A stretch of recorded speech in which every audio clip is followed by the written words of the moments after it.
Welcome back to another episode of the Devy Degens. I am SURL. This is Tommy Harvey on my right side. How you doing today, Tommy? I'm good, man. How are you today? Doing good, doing good. And then last time we went live, or 2 episodes ago, we were doing a 2026 draft, a way too early draft.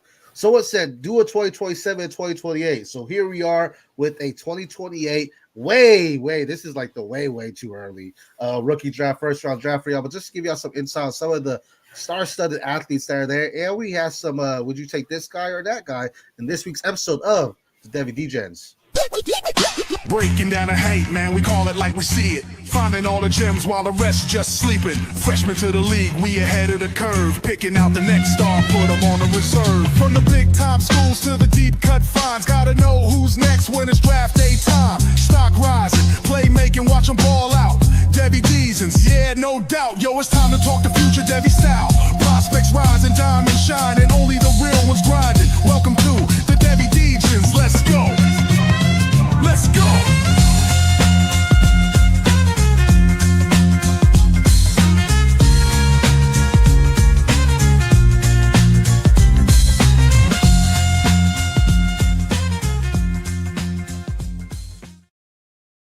If you're tuning in and you catch that intro, man, you can't help but get hype. And that intro, a lot of the words in there really highlight what we're talking about. And in that one, it says, "Gotta know who's next when it's draft day time," and that's really what we're bringing here now. Of course, these will change as these freshmen go in and they adjust. Maybe they transfer. The transfer portal is crazy. Maybe someone gets them a crazy NIL deal. A lot of stuff can happen between their freshman year and the time they get drafted. But we're going to give some insights, some guys that we think can have that first round potential right now, without even seeing them play at a college level, but they just have that height to it, or they have that talent level to them to really bring some insight and some good ideas for you moving forward. And maybe if your draft or dynasty league allows you to get 2028 class, maybe you're in a Devy or C2C league and you see these guys on the board, hey, maybe it's time to take them and take that shot on them. Tom, y'all know we're wrestling fans. We had Backlash. What do you think about it? I enjoyed it for the most part. I thought the Jeff Cobb kind of a debut was I thought that was really cool, especially since him and Jacob Fatu have some history in the MLW. So I thought that was pretty cool. So I saw something right before we got on here. Someone said, "Give me Bronson Reed and Jeff Cobb as the new natural disasters." I was like, "Hold up, you're about to get like tsunami and earthquake out here or something? That would be crazy." Yeah. But this is our football show, so we can talk forever about our wrestling too. You know, as we have New Japan, WWE, AEW, all that kind of stuff. This is Devy Degens. We're here to talk about Devy football, and we're gonna start with our this or that. This is gonna be a segment where we're saying, would you rather this guy or that guy? And our first one here is, I'm gonna ask you, Tommy, because I know you're a Tennessee fan, but your guy's no longer there. Would you rather have Nico Iamaleava, I think I said that right, at UCLA, or Kaiden Salter at Colorado? I'd rather have Nico. He's got all the tools that are necessary to be an NFL quarterback. Not saying Kaiden Salter doesn't. It's just that we've never seen it from Salter in a power forward type of atmosphere. You know, he was originally here at UT, got kicked off the team, then transferred to Liberty, played there for a few years, and now he's at Colorado. But there's even talk now that he may not even win the job at Colorado. There's talk Juju Lewis could. So, you know, with that being said, it's got to be Nico, just because. I mean, they both possess the ability to run. Right. Nico just has a special arm talent, though. Yeah, true. I agree with that. I mean, you think about Liberty quarterbacks. I think when it first comes to mind, you have to think about our guy Malik Willis, right? Who was there, and so I think Kaiden Salter is a little bit more polished than Malik Willis is. It will be interesting. Colorado, in my opinion, has a better wide receiver core than they did with Shedeur Sanders even there. So there is opportunity for him. But yeah, if he can't win the job against a freshman Juju Lewis, then I definitely hear Nico. It's interesting because, in my opinion, he went from a team that didn't give him the wide receiver help to a team that still needs wide receiver help, and to a team that lost all their star players from last year as well in the transfer portal. So it'll be interesting seeing what both of them could do. I'm going to give the slight edge to Nico here as well, just because, as you mentioned, his elegance in the backfield, what he could do with his feet and his arm talent is something special. I think it's a little bit more polished than what Kaiden Salter is. Well, But he's also a 6'6" fluid mover. yeah, Salter's 6'1". So yeah, true, a little bit bigger. You're talking about a guy that just has that real long whippy arm motion, Right. and can move around like So the Bryce. best. I mean, he moves around like Bryce Young does in the backfield. Yeah. Just kind of a wizard back there a little bit. So Yeah. He's very fluid. Like I said, he's got that real long whippy arm motion. It's really he can really sling it. He just kind of has to dial in on its accuracy. And his brother's there now too. So when you have that person there that you played backyard football with, just or in your bedroom playing football with your brother, stuff like that. You're tackling, you're throw the balls, you're having the Super Bowl moments, right, and stuff like that. It just has a better feel to it, more family feel, obviously, right? So it's interesting to see what he could do. And he has a chip on his shoulder. I think a lot of people, not myself included, I dropped him in my rankings drastically with him going to UCLA. So I think he has a chip on his shoulder to say, hey, I still am a potential QB1 of this class, even if I go to a UCLA compared to a Tennessee there as well. So problem is now he's going somewhere and he has nobody to play with. So yeah, he's got no weapons. He's going to a place that had weapons that didn't really utilize them. Yeah, he couldn't get him the ball because he wasn't very accurate. Right. To now he's got no weapons at all. So right. And I think something here, I mean, I always talk about wide receivers or quarterbacks too. You have some quarterbacks that make wide receivers look great, and you have quarterbacks that the wide receivers make them look great. So this is an opportunity for Nico, having some guys that haven't really solidified themselves as top prospects at UCLA to say, hey, I'm the QB that's going to make y'all well known. I'm going to make sure that y'all are recognized because I am that good. I'm going to make y'all look great as well. So that's potential there for him. I know you have one here. What is your first diss for that? Yeah, mine is a pair of Texas freshman wide receivers, Lockett or Jamie Ffrench. Oof. Man, you're tugging strings at my heart there. As you know, I am super high on Jamie Ffrench at the wide receiver 1 at the 2028 class for the freshman class there. Let's talk about Lockett for a little bit. Lockett is a speedster. He is someone that is very well. He has the nice moves. I feel like he's going to be similar to what Matthew Golden was, just very fast down the stretch there. What I like about Jamie Ffrench is his size. He's a little bit taller. He also has the speed. He's not the explosive speed like Lockett is. I think Lockett's more the field stretcher, but Jamie Ffrench is someone that, because of his size, man, you talk about Nico moving with a 6'6", kind of just fluid movement there. That's really Jamie Ffrench there as well. He has nice cut movements. He has nice hands. I think he has a better catch radius than Lockett. I just feel he's going to be a more reliable, targeted wide receiver than what Lockett will be. But Lockett may be the more explosive one to make the big plays. But in my opinion, I go with the targeted, the reliable one that the quarterbacks will become best friends with. I think that's going to be Jamie Ffrench. What are your thoughts there? Yeah, see, I kind of see them both as being very, very similar players.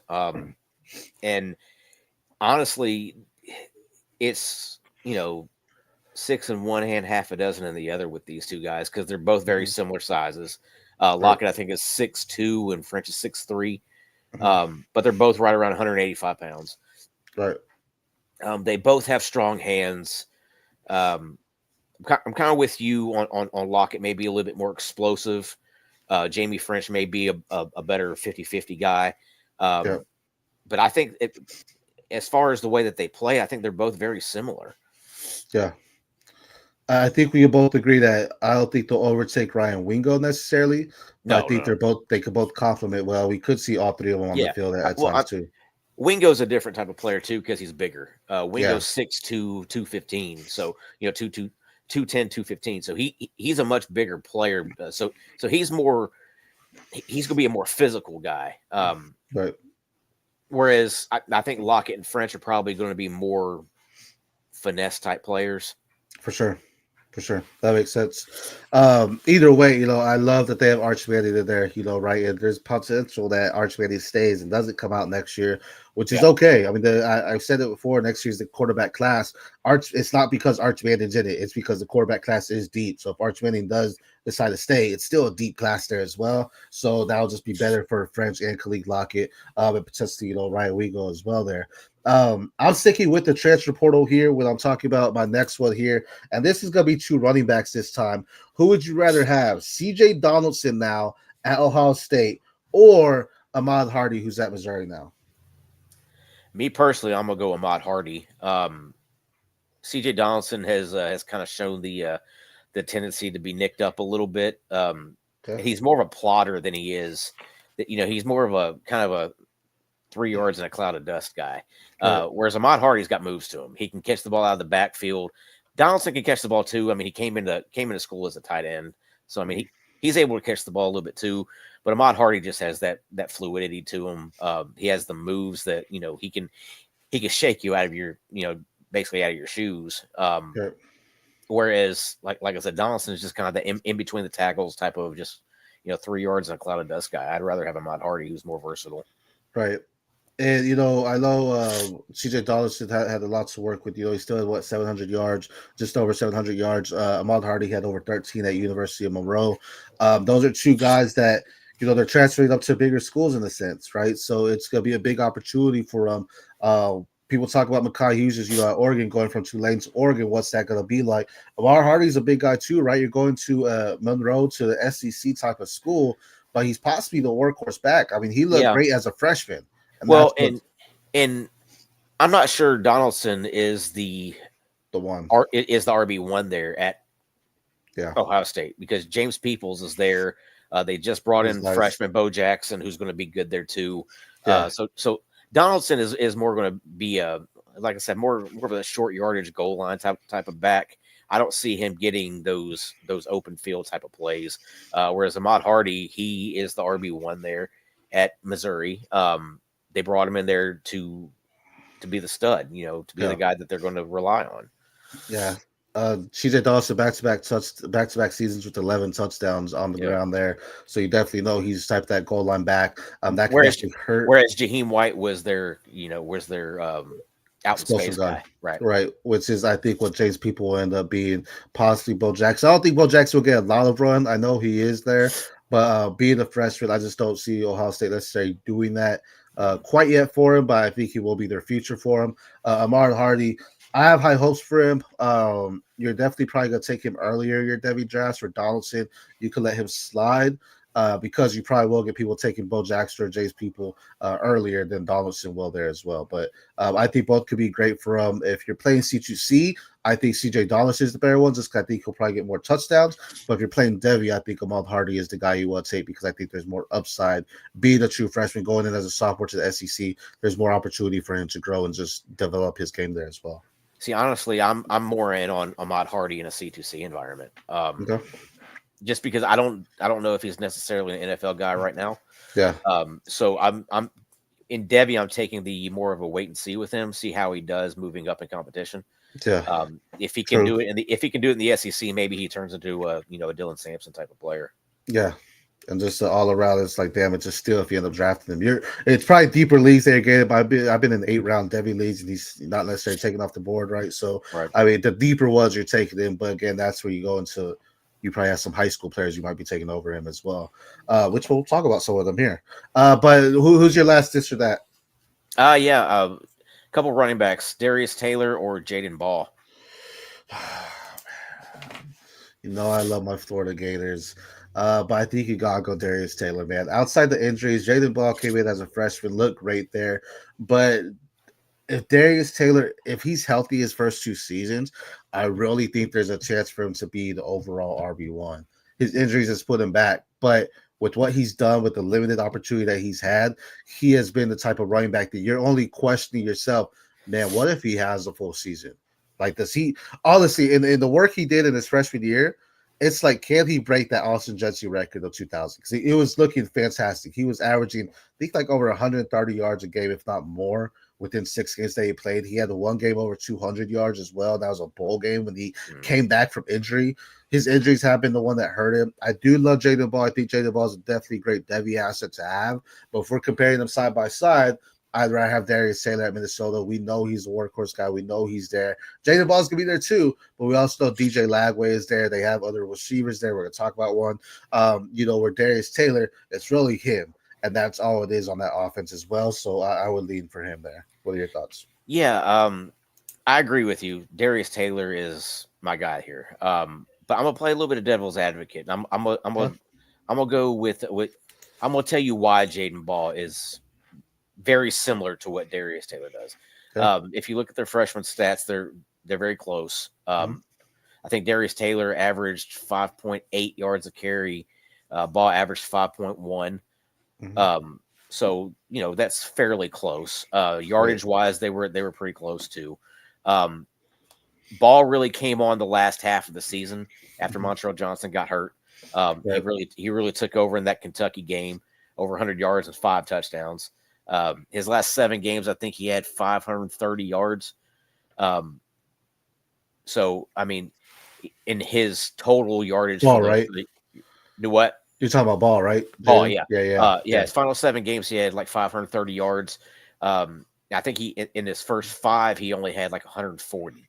So all his production came in a very small sample size, the way Darius Taylor's did too.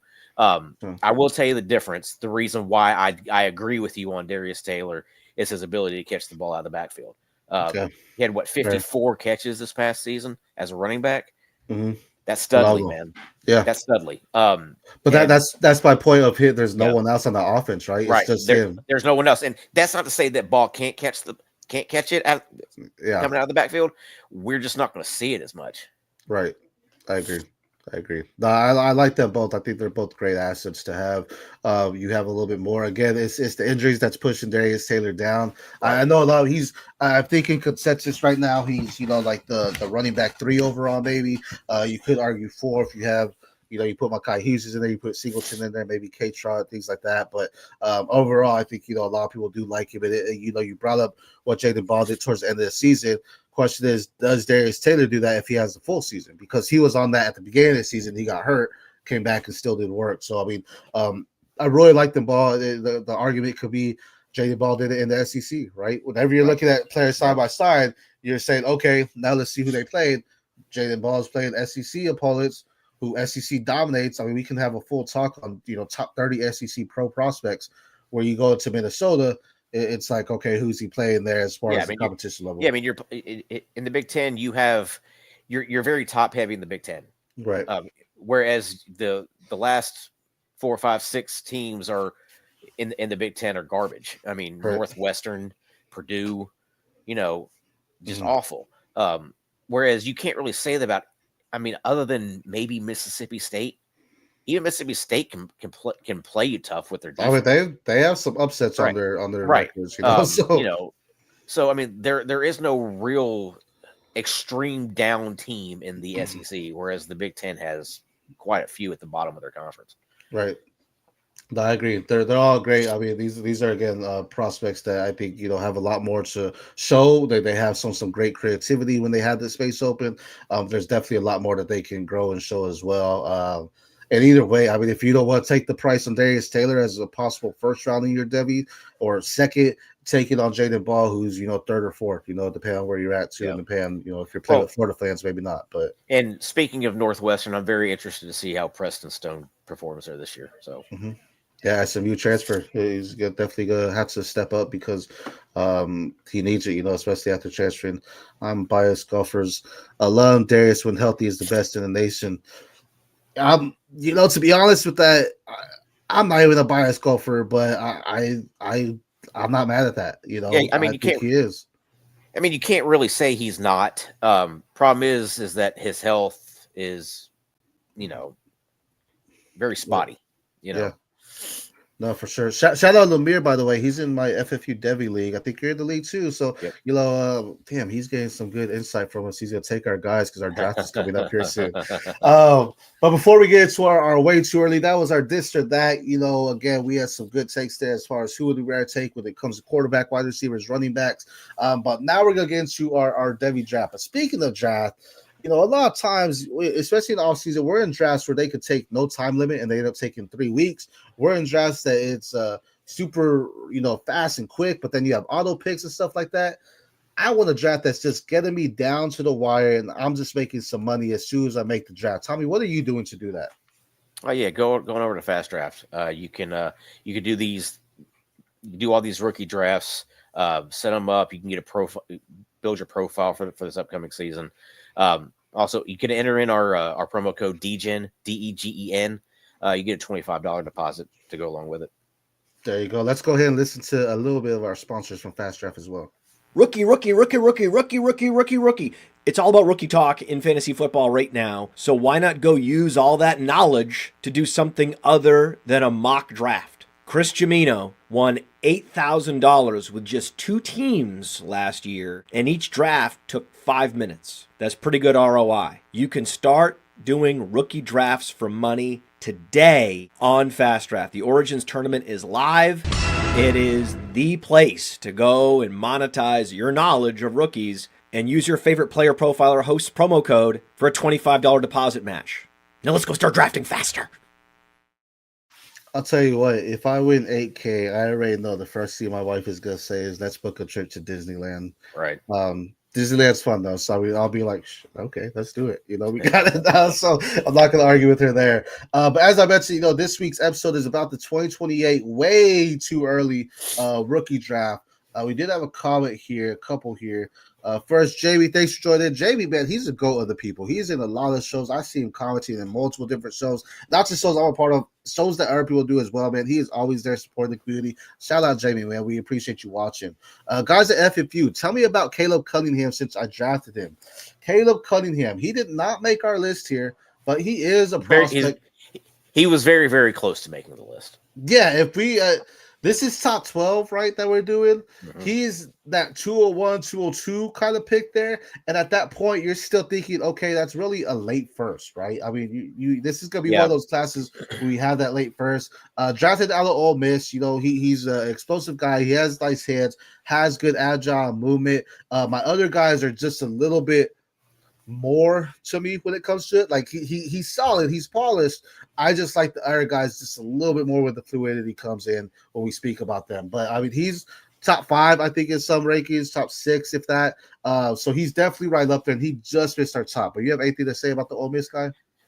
No, I mean, we have 4 wide receivers in this kind of first round type of draft right here. I would say Caleb Cunningham's probably that 5th guy. Right. Yeah, he would have been definitely in there. Appreciate you, Jamie. He would be right in there with like a Jerome Miles over at Texas A&M also. So there's we'll say it before we go away, guys that aren't on the list. But Jerome Miles is not too, but that's also someone to consider as well. But we've been rotating first. I think I had the 101 in 2026. You had the 101 in 2027. So I have the 101 here. We're assuming this is a super flex, right? 12-team league. This is only the 2028 class at that, right? So these are guys that we know are at least eligible in 2028, not guys that could stay after 2027, just guys that we know are, hey, you're locked into 2028. That's your first year of eligibility. So I'm going with Michigan quarterbacks Bryce Underwood. I think this is the unquestioned one right now. He has the potential to be the starter. He is very, very nice to what he does. Actually came out, I think it was LSU that he was previously committed to, if I'm not mistaken, and they kind of took him away because they gave him, $10 million, I think, in NIL money. The collectives ended up bringing that in. Shout out Dave Portney, right, who ended up saying, hey, here you go. I'm gonna get people on the phone and we're gonna make it happen. But Bryce Underwood, man, he's the focal point. They went out and got him. They said, hey, we want you to be our next Michigan star. I know JJ McCarthy won Michigan a national championship. Guess what? Bryce Underwood has the ability to win multiple. That's how good he is. That running game won them the national championship. True. And defense is pretty strong too. But, I mean, Bryce Underwood, we speak about the running game. This is a quarterback that can run. This is a quarterback that really can do it all. He throws a nice zip to the ball. He has a nice arm to really hit that ball placement. I think he does need to do a little bit more when it comes to the deep balls. I think he's more of the dart thrower and more elusive in the backfield. But he does still have a great arm, and I'm excited to see what he can do. As a true freshman, I really think he's going to end up starting this year. But what are your thoughts on Bryce? Yeah, I mean, when I see Bryce Underwood, I told you this a few weeks ago, I think Vince Young. Okay. He's very fluid, very athletic, bigger dude too. So I mean, he just looks like Vince Young out there playing. There you go. And as you know, Vince Young, The night was young when he won at the Rose Bowl right against USC. That was a phenomenal moment. But a lot of things are good to come here, and he's one of those quarterbacks, as we talked about earlier, that he's going to make wide receivers look great. He doesn't need elite, great wide receivers. Of course, that will help, but he doesn't need those. He'll make them look great just on his playmaking ability and what he can do in the backfield to make sure his wide receivers get open as well. But with the 102, who do you got? I'm going with the Oregon wide receiver Decorian Moore. Love it. You're very familiar with this guy, Oh yeah, he after Evan Stewart, he is the next guy. 100%. He's going to be the guy for at least 2 years there after his freshman year. So Yeah. he's going to put up big time numbers there. He's got a great offense to work with.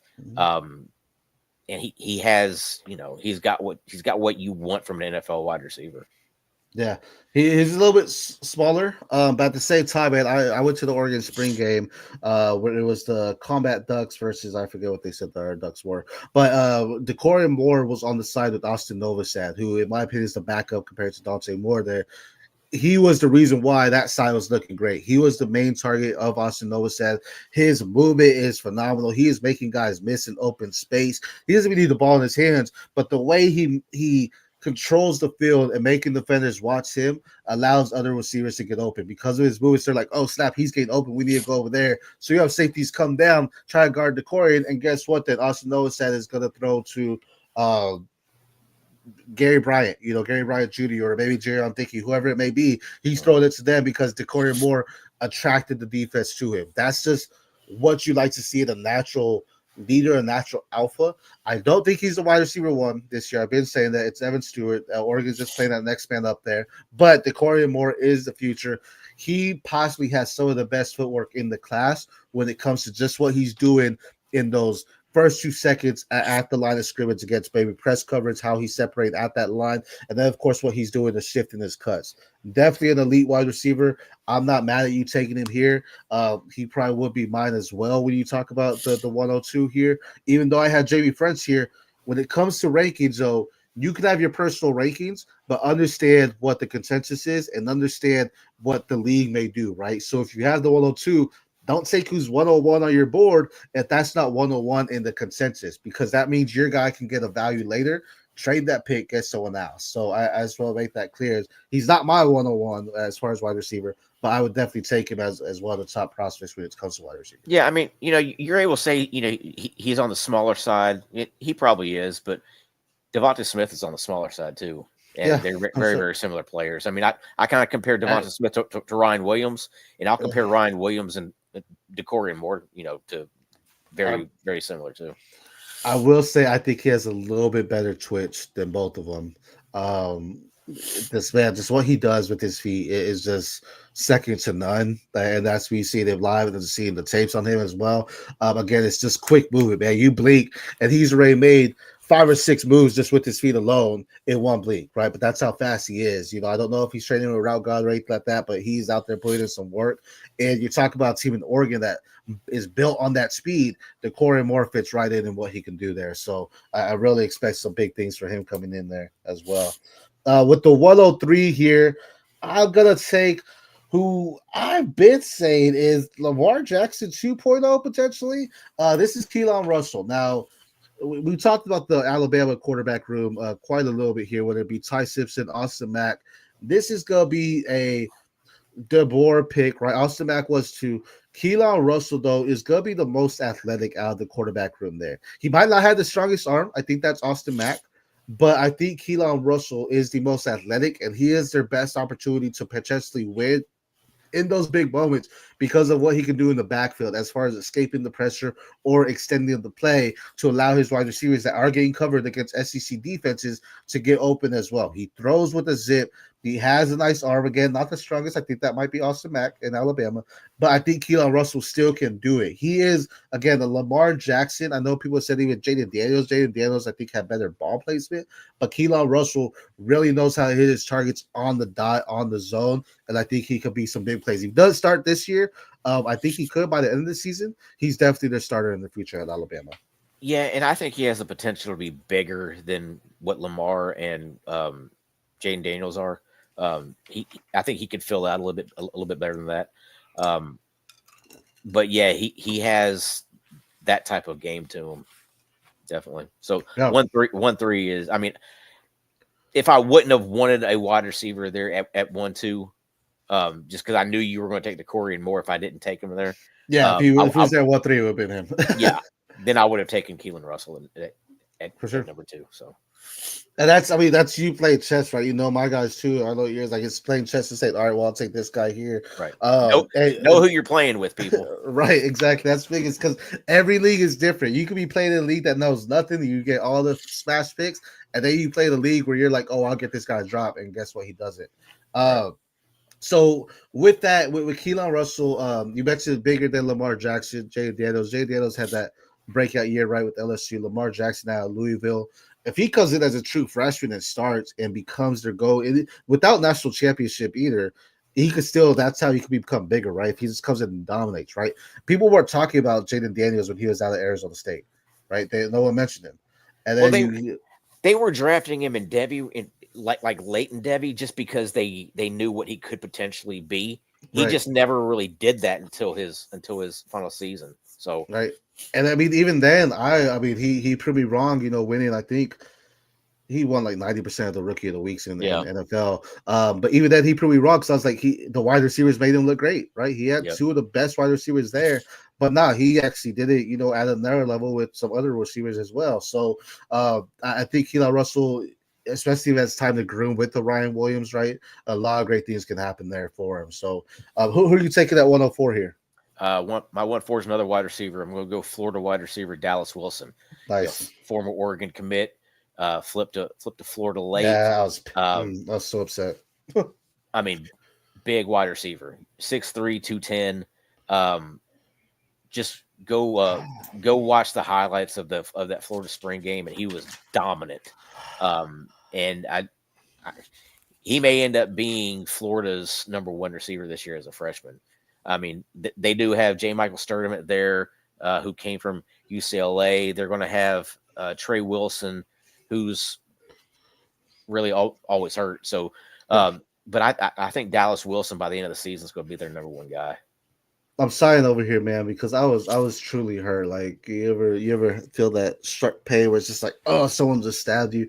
I was super stoked, and I was like, Oregon's about to lay out the Corey Moore and Dallas Wilson. Hold up. Like, this is about to be one of the best offenses you've ever seen as far as a passing game offense. And then he got transferred to Florida, though. I agree. I right now, without even knowing, I think he's going to be the one for them. And this is just because of his size, right? We talk about the Corey maybe a little bit more undersized. Dallas Wilson is not. And I know you have some quarterbacks or some NFL teams that kind of are getting that slot type of maneuver guy to make sure they boo it. Not everyone's going to be that Amon-Ra. Not everyone's Cooper Kupp, right? But you have someone like a Dallas Wilson that can play it, but he's a true X outside as well. He's going to be someone that goes in there and dominates day one as well. And me and you are both high on DJ Lagway. He's our QB1 overall on Devy. Now you get him a wide receiver who arguably could be the wide receiver 1 of the class as well. I mean, he's that dominant in what he does. His catch rate is just phenomenal. He'll win those 50-50 catches. At the same time, he can make defenders miss on his smooth breaks, on his smooth cuts to just go out there and get the ball as well. So he's going to be someone that helps move the chains for the Gators as well. Not because Jaden Ball, not Lagway, but he's just going to be someone that's going to be a reliable target for Lagway down the field because of his size. Lagway is always going to be able to see him as well. So, well, yeah, I mean, also to go along with a solid run game, Ball and Webb both being there. So, yeah, no, they're going to be phenomenal this year. SEC, I know, there's a lot of things happened last year with different teams that were supposed to be top. I think the SEC of Florida, I mean, we may see a second coming of them getting a national championship run. Yeah, Florida's my dark horse to make the playoff. So there you go. I love it. No, I don't know how much the dark horse is with us being so high on Lagway, but I hear you though. I think a lot of people are out on them because Lagway's coming in, new mindset as far as him being an official starter, things of that nature. Sophomore running back, freshman wide receiver, right? There's a lot of ifs, I guess, but I really am high on them as well. I think they could do some great things there. So 105 here, though. This is where we get a little interesting because I'm taking the first running back off the board, and we already have Alabama's quarterback. I'm actually gonna take Alabama's running back in the Killing Dare. Killing Dare, man, he is a solid runner. He can run between the tackles. He is someone that has great contact balance. He's not falling off of defenders or getting tackled easy. I mean, he's actually falling off, bouncing off of them as well. Like they're hitting him, and he's just whoop, and he's gone as well. I don't. He has that home run speed. Like he'll win the foot race. You'll get some guys that can catch him as well. But for what Alabama is known for in their running game, their running backs, a Killing Dare fits that mold. Really kind of like that Mark Ingram style to me. I think he could kind of fit into that type of mold, just that solid down for down, pound for pound type of runner that gets down the field as just someone that's consistently just wearing and tearing the defenses down in the Killing Dare. What are your thoughts there? Yeah, I mean, if that's what you're looking, if that's the type of running back you're looking for, just kind of a guy that's just going to run over people. Again, Mark Ingram's not a bad comp there for him. Very solid. Yeah, I love what he's going to do there. And I don't know if he's going to start out the gate there for him, but I think he has a heavy chance to see the field. Yeah, they still got Jam Miller there. I think Jam Miller's their guy this year. But I mean, they're low for, doing multiple backs as well, right? Jam Miller is the more explosive one. We're Killing there because it, again, just becomes that rock there for them. Right. So that'll be my guy. Who are you taking at number 6 here? Number 6, Auburn quarterback Deuce Knight. I think this guy's the next coming of Cam Newton for them. Big dude, 6'4", 6'5", big frame. Cam Newton can really run, can really sling the ball too. He may. I know that they brought in Jackson Arnold this offseason, but Deuce Knight could end up being their starter by middle of the year. Yeah, I was never big on Jackson Arnold. I know a lot of people were. He wasn't really one of my guys out of Oklahoma, so I'm not very worried about that. He'll get the start right to begin the season just because he's the veteran, knows the collegiate system. Or Deuce Knight, though, you mentioned second Koya Cam Newton. I agree with that. I think he can be right. He has had some health injuries as well. So if he can stay away from that and just be a physical threat. And really, when it comes to these rushing quarterbacks, it comes with understanding how to get hit, right? You're going to get hit, but really not forcing the tackle. You have some of these bigger quarterbacks that try to be a Ben Roethlisberger, if you will, and try to, say, hey, I'm going to take the guy over. Can't necessarily always be that, right? Especially if you're a freshman going into the college scene, learn how to take the hits, take the slides. That was something we said about Jaden Daniels. He wasn't taking those slides. It's like, for a guy his size, he could get knocked down, and that's it. Deuce Knight has a little bit more oomph to him, a little bit more strength there, so maybe not as worried. But again, you're going against some big guys, SEC. Learn how to take those hits, take those slides, be aware, be smart, make those smart decisions. And I think he could do some great things as well. Maybe we're talking about Knights of the Round Table when it comes to him as well. Speaking of future Knight, I don't know why I said he's not a future Knight, but he's Ffrench. I'm taking my guy here at 107, and that's going to be Jamie Ffrench. I've already talked about him, man. Devy Ffrench is just my wide receiver one of the class. I'm beating the drum on him right now. He is the guy I'm taking. I love the way he moves. I love his footwork. I love that he has solid hands, great size as well, and some nice length to him. I think he's just going to be – so that's going to be a go-getter. I think we're going to see a lot more of him than we will Khalid Lockett, who 247 has Khalid Lockett ranked over him. I think Jamie Ffrench is going to be the guy that ends up taking the role and becoming the guy for Texas in the future as well. Yeah, it's like I said, you're kind of splitting hairs with Ffrench and Khalid Lockett, which we'll talk about Khalid Lockett here. We've already discussed Lockett and Ffrench and how close they are together. You favor Ffrench, I kind of favor Lockett a little bit, but again, it's kind of splitting hairs. Yeah, but they can both be great. Don't get me wrong. I mean, we're talking about 2027 wide receiver class in the past, and that's the class of wide receiver. Honestly, this one might be as well. If I'm looking top to bottom. We already talked about two guys that aren't even on our list here, right? So definitely some great guys going here. Who are you taking at number 8, though? Yeah, with the number 8 pick right here, I couldn't let him fall any further. He's my RB1 of the class. LSU running back Harlan Berry. To me, he's Jahmyr Gibbs. Okay. He's on the smaller side. He's 5'10", 185 coming in. But guess what? Jahmyr Gibbs was 5'9", 191 coming in. He wasn't, he was right around the same. Same type of game, same type of movement. They can both just really dominate a game with how they're able to, get out of the backfield, catch the ball out of the backfield. Harlan Berry is really special. So my question here, because I do like Harlem Berry, excuse me. Definitely a great back, a creator in open space, right, to make the plays as well. My question here is, does he overtake Kaiden Durham? Oh, because okay, so let me rephrase that.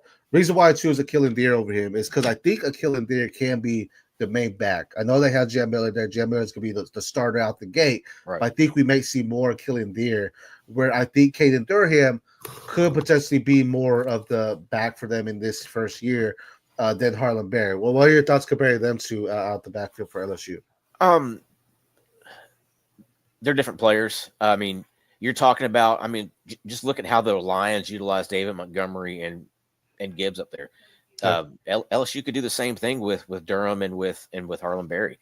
You know, you're talking about a Kylan Deer and Harlem Berry. You know, how do you kind of utilize those guys? Well, we're talking kind of a Devy situation here, where you're looking at going into the NFL, where most of these situations are split backfields anyways.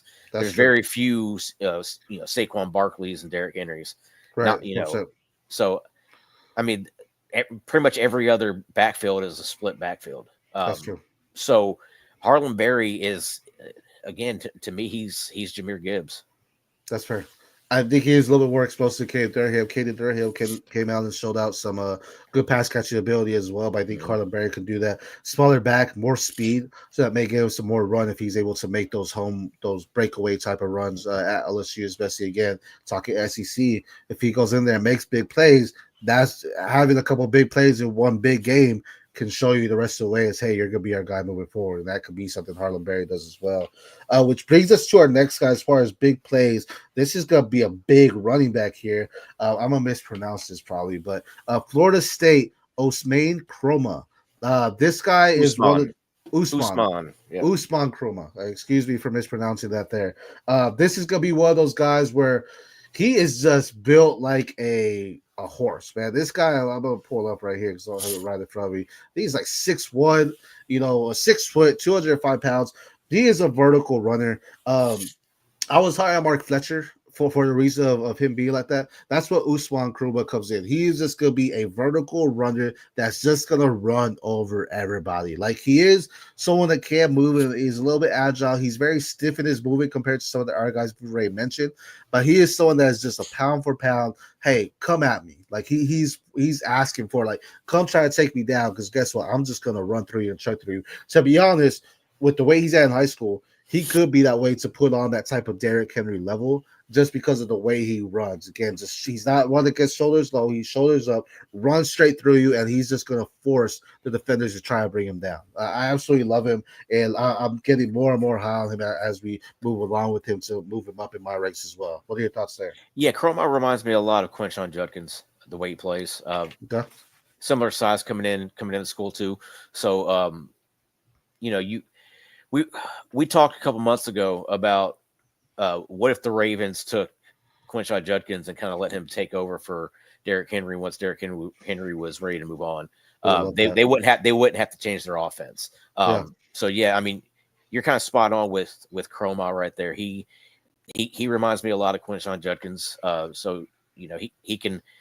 I think Quinshon's a better pass catcher, but that doesn't mean Chroma can't develop that. Yeah, no, I think he's going to show a lot, in this class as well.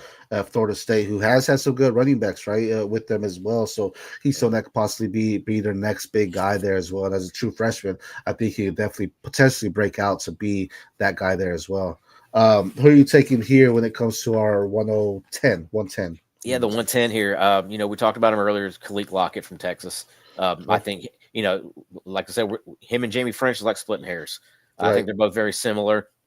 So, kind of taking them right around the same place wouldn't have been wrong. But I wanted to use my 1.8 with, for Harlem Berry just because I didn't want him to drop any further. That's fair. And I think we talk about, Killian there, Harlem Berry, Usman. Those are all type of running backs that I think we can definitely or you can really go anywhere there at that moment as well. So I'm excited to see what they can do. But Khalid Lockett there, I mean, he's definitely going to be a top prospect moving forward. And, we mentioned Caleb Cunningham. You mentioned, Jerome Miles. You mentioned Vernal Brown at Florida as well. I think Khalid Lockett definitely is slightly over these guys just because of what he can do with his speed. He might be one of the faster wide receivers there. That's saying a lot with the Corey Moore. The Corey Moore is fast as well. I think the Corey Moore has like I said, probably the best footwork in the class, where Khalid Lockett is definitely the straight go-to, just a speedster to win the go routes as well there. So I absolutely love that there. When it comes to 111 here, though, I'm going to go with my guy here, Ole Miss running back. And I will say here, I'm taking Shakai Mills-Knight at Ole Miss. I will say here, though, when it came to this, it was between him and Gideon Davis at Clemson.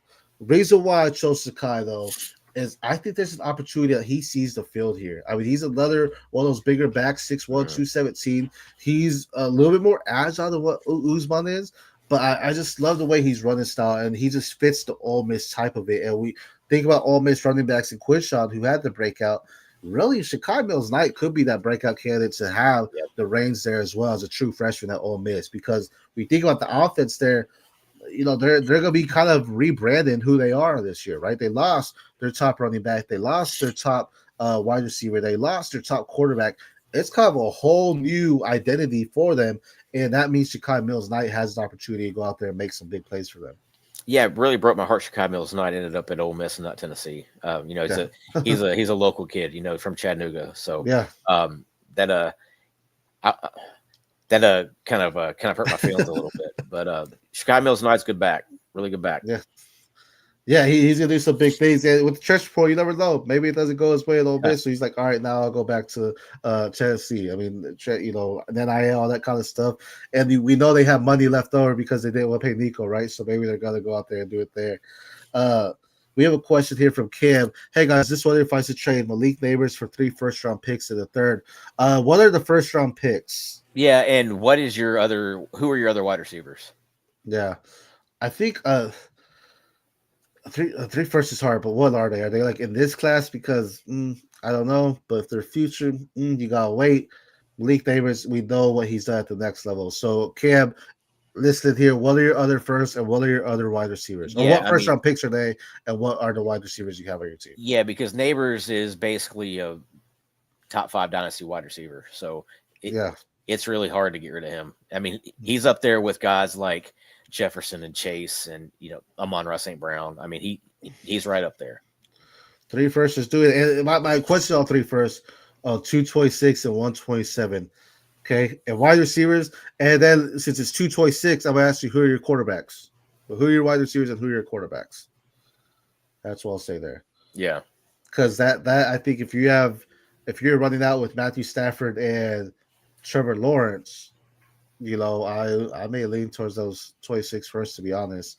And you have to think when it comes to the first round draft capital, those picks end up becoming hype during draft season, so you can actually flip them a little bit better. It also really depends on who he's getting those first round picks from, because they can end up being back of the, that's true, back part of the first round. That's true. Don't make another team stronger with the player, and you're trying to get that rebuild. Right. There's a lot of factors that go into trading for future picks. Right. Especially when you're giving up a stud like Neighbors. I will say this, Cam. I know you're probably looking at your wide receivers and quarterbacks, but also go check out our 2026 Way Too Early Rookie Draft. That was 2 episodes ago. It's on Profile Plus YouTube channel. Go check it out because we actually break down that 2026 class. Last week's episode, we broke down the 2027 class for the first round way too early. So check those out. There are timestamps on there. Go check them out. And if you like those guys, go do it. Jeddas, Higgins, Rice, Evans, Quidden, Palmer, Coker, Cup, Hollywood, Nash, Hornick, Buka. Yeah, bro, I would do it. I mean, you have you already have Justin Rice. Jefferson and T. Higgins, Rasheed Rice, Mike Evans, Quentin Johnston. I'm assuming that's Josh Palmer, Jalen Coker, Cooper Kupp, Hollywood Brown, Nick Nash, Emeka Egbuka, Nick Nash, Jimmy Horn. Yeah, I mean I would do it. Yeah, I would Why say not? that's I mean, you're very, very solid there at wide receiver to where you probably wouldn't miss Neighbors too terribly much. And if you're weak at any other position, then you may think about taking that. For those tuning in that are kind of lost on all this, Cam here asks, wondering should he trade Malik Davis for 3 first-round picks in the third? We asked him what first-round picks. He said 226 first and 127. He then said he has this wide receivers. Honestly, I know people are against me for saying this, but I might trade Jefferson and keep Neighbors just to have the slightly younger there. If you're getting 3 first back, And honestly, I would offer him Higgins and Rice and for see 3 first. for 3 first and see if maybe he takes that instead of Yeah, then you have Neighbors. I would do that too. Because Then you have then Neighbors and you Dennis. could keep Justin Jefferson and Neighbors at that point. And Ibuka, we talked about Ibuka before. Ibuka is going to be the next guy up, potentially the Godwin role, but we know Godwin and Evans are on their last string in Tampa. At least that's what it feels like. So it's potential that he's the guy there in the future as well. So I think you have a lot. If he doesn't want to do Jez or even Higgins or Rice for those first, I'm not mad at Trey Malik Neighbors. Again, go check out those other videos where we talk about that 26 class and that 27 class because really have your answers on what you can expect with how you can adjust those picks and what you think they might fall into and who you might be able to get there as well. Of course, these will change, right? People, I mean, shoot, I'd give Higgins, Rice, and Quentin Johnston for those three first rounders. Yeah, Quentin Johnson. I guess you're getting the third round if that for him, but yeah. Well, Johnson had a really good year last year. Came back from that really bad rookie season. Yeah, better, but they also drafted Trey Harris and brought in was it who they got an undrafted guy there too, I feel like. They also have Ladd, I know. My QB room now is made T-Law, Richardson, and Penix. Yeah, I think that's weaker than your wide receiver room, in my opinion. T-Law, I think he's kind of on the last cusp. You have a new regime there, so if he doesn't pan out, he might be out of Jacksonville. Yep. Richardson, I like Richardson. I know Tommy's against it. We haven't really seen him win, so that's a big thing. But again, he does have the upside and the dual threat. So if he does get together, awesome. Penix, I know a lot of people are high on Michael Penix. He's also dealt with injuries as well, and he had that great year at Washington, but he didn't win it all when he had solid receivers. Can he do it there? Drake May looked great as well. He gets Stephon Diggs there. They got Kyle Williams there. They drafted Travion Henderson. Nice room around them. But in my opinion, your quarterbacks, I mean, I would take Nussmeier. I'd take Arch Manning. I'd take Arch won't be in next year's draft. Arch will come back for the following year. I mean, well, that's why you had the 27 first. I would still take Arch over, you know. So I would take that only because I do think your QB room is low and there is a nice QB class to come in 2026, personally. Also, don't discount guys like Mekhi Lemon, Jordan Tyson.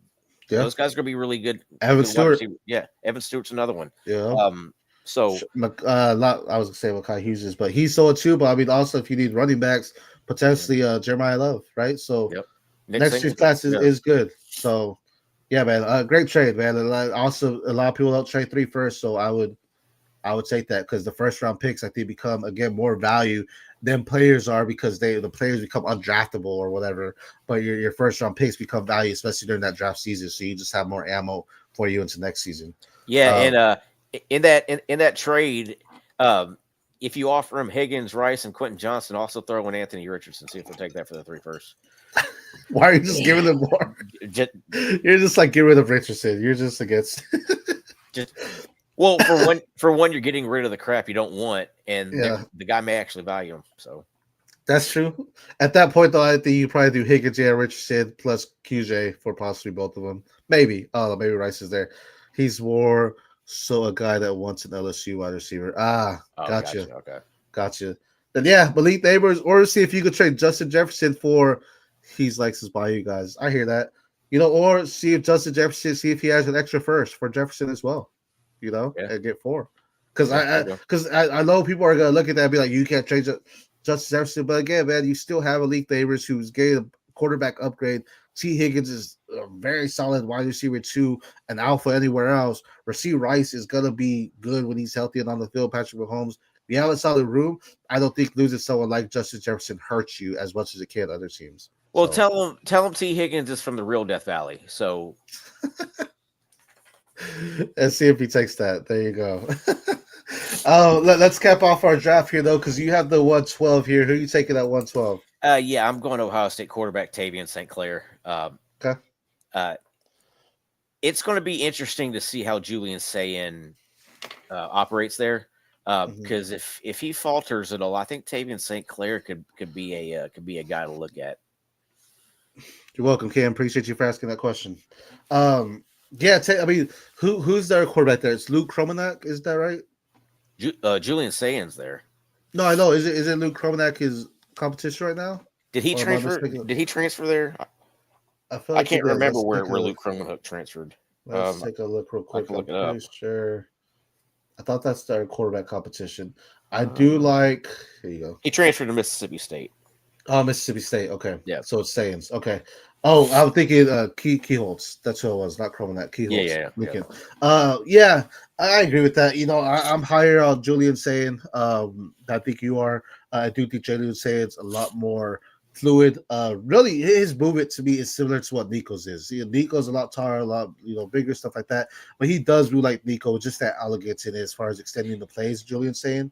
Yeah, but I mean, it's more or less what I was saying. Is Tavian St. Clair is really the next guy in line after Julian Sayin is. He is. Is that the? Yeah, 100%. I think that.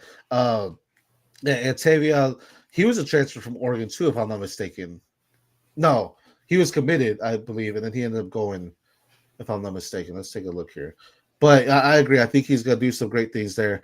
He may be someone you have to wait on when it comes to our other quarterbacks that we mentioned. I think Tavian St. Clair is the one you have to wait on the longest potentially, just because they have the other quarterback in the room and Julian Sayin that should get there and get the start there for him as well. No, he just got offered from him. Looks like he didn't get committed. I thought he was committed to Ducks. And you know who I'm thinking? I'm thinking because Nolan transferred out too. Yeah, Nolan transferred to South Carolina. Yeah, so opens the room up for him for Julian or for Tavian St. Clair. So I like that. I feel he is in there. Good push in there, especially when you come against Ohio State. You know they're gonna constantly feed the wide receivers, constantly build national contender team. Year in, year out. So I agree that he could be a top pick here. I know some people mentioned when it comes to it as far as other players here.